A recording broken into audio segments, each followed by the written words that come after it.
लोगों के बोलने के लिए कुछ बचता है, क्योंकि हम सब स्वयं उनसे सुनने और सीखने के लिए ही आते हैं।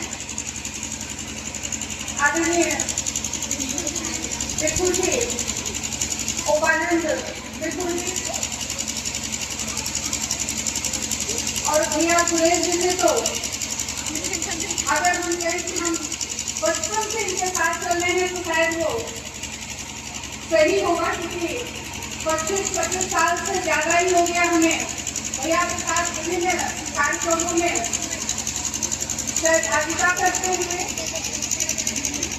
और देखो उपाध्याय जी का मार्गदर्शन करते हुए एक लंबा समय हमें हो गया है, और आप लोगों के बताए हुए मार्ग पर ही चल करके हम सब आगे बढ़ सकते हैं कि ये जो बताते हैं भगवान कृष्ण का बताया हुआ मार्ग। अभी बल्कि जी चर्चा कर रहे थे जिसकी यदि हम सच में आकलन करें तो क्षमा करने की जो प्रवृत्ति है वह हम सबकी एक तरह से कहें तो खत्म हो चुकी है,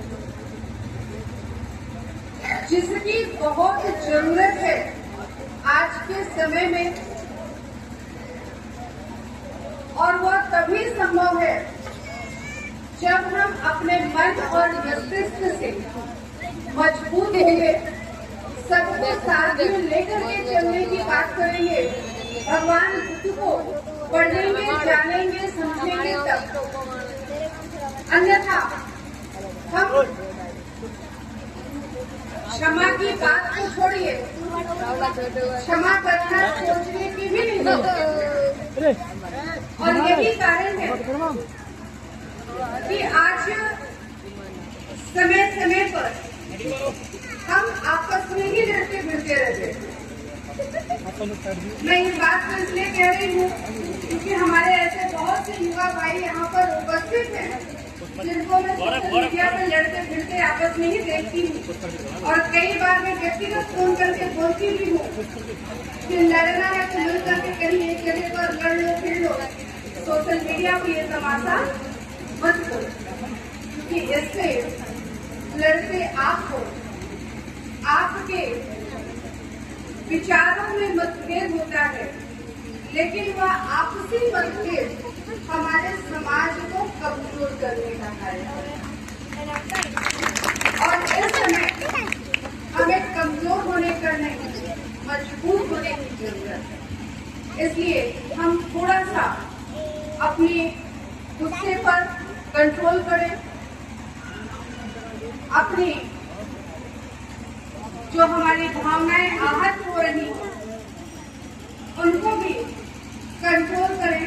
ज्यादा आहत हो रही हूँ भगवान बुद्ध के सामने बैठ करके अपनी उस आहत हुई भावना को उनको समर्पित कर दो कि हमने समर्पित करके अब हमारे पास आहत भावना नहीं है, और अच्छे मन से कार्य को करना प्रारंभ कर दो। तभी अपना समाज का और इस राष्ट्र का जो हम शांति के उद्देश्य की बात करते हैं, भगवान तथागत गौतम बुद्ध की कारवा को हम तभी आगे बढ़ा सकते हैं।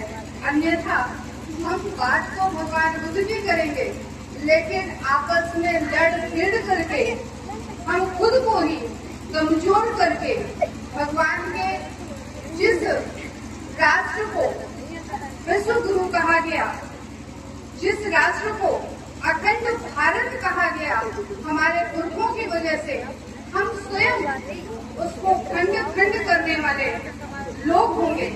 इसलिए ऐसी छोटी छोटी चीजों का त्याग करके, एकजुट होकर के, एक साथ होकर के भगवान बुद्ध के बताए हुए मार्ग पर चलने का प्रयत्न करें। इन्हीं बातों के साथ में मैं अपनी वाणी को विराम देती हूँ, क्योंकि भंते जी ने बहुत कम समय में बहुत सी चीजों को अपने प्रवचन के माध्यम से आपके मध्य में एक रोजमर्रा की चीजें जो हम लोगों के जीवन में घटित होती हैं उस पर उन्होंने सामान्य चर्चा की है, और सामान्य भाषा में चर्चा की है, तो हम सबको बहुत आसानी से समझ में आ सकते हैं। इसलिए मुझे नहीं लगता कि और ज्यादा उससे हमें चर्चा करने के लिए मैं अपनी वाणी को विराम देते हुए विभूषण को पुनः सादर प्रणामी करते हुए अपनी वाणी को विराम देती हूँ। आप सबको मेरा सादर नमो बुद्धाय। बहुत बहुत धन्यवाद बहन जी। स्वागत करता हूँ मैं आज के अपने मुख्य अतिथि का। मैं जिसके भावों से सारे शब्दों से कर पाऊँ, मेरे पास तो अल्फाज नहीं, करते हुए सूरज हैं आप, किसी बंदे के मोहताज नहीं। भाई सूरज बहुत जी के लिए जो